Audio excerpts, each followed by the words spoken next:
রাজধানীর ঐতিহ্যবাহী গাবতলী পশুর হাটে দেশের বিভিন্ন অঞ্চল থেকে আসতে শুরু করেছে কোরবানির পশু। তবে এখনও পুরোপুরি জমে ওঠেনি ক্রেতাদের উপস্থিতি।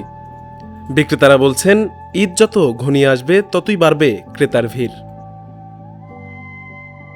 বর্তমানে হাটে দর্শনার্থীদের উপস্থিতি তুলনামূলক বেশি দেখা গেলেও বেচাকেনা চলছে সীমিত পরিসরে।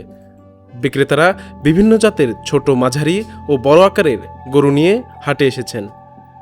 ক্রেতাদের চাহিদা অনুযায়ী দামও হাঁকছেন তারা। বর্তমানে খুব ভালো, দু একটা যাইতেছে ভালো দাম। গরু এখনো তো আসা শুরু হয় নাই, টুকটাক আসতেছে। গরু আসবো আপনার শনি রবিবার এই বেশি আসবো।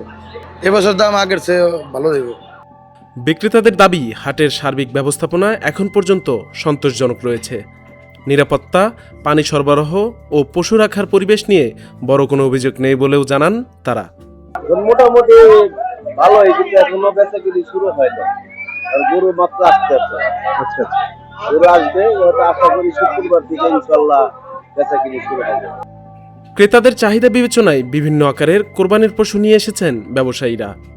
তাদের আশা, আগামী কয়েকদিনের মধ্যেই জমে উঠবে রাজধানীর সবচেয়ে বড় এই পশুর হাট।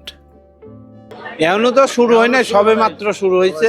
আল্লাহ আশা করি আল্লাহ রহমতে আসবে 22-23-এর মধ্যে, 24-এর মধ্যে কেতা শুরু করবে।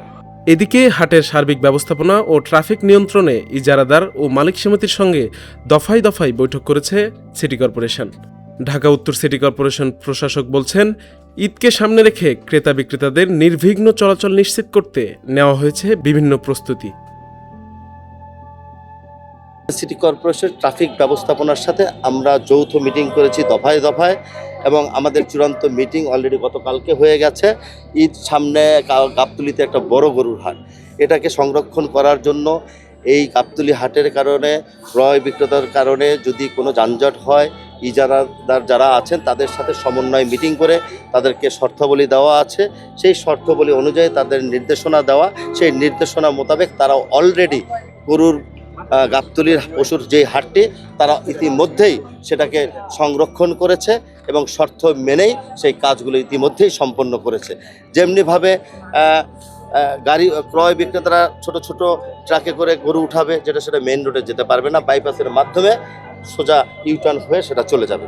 এই কাজটা যদি তারা করতে পারে, সেখানে গতবারের চেয়ে অনেক অনেক, আমি বলছি না শতভাগ হবে, অনেকাংশে আমরা যানজট নিরসন করতে পারব।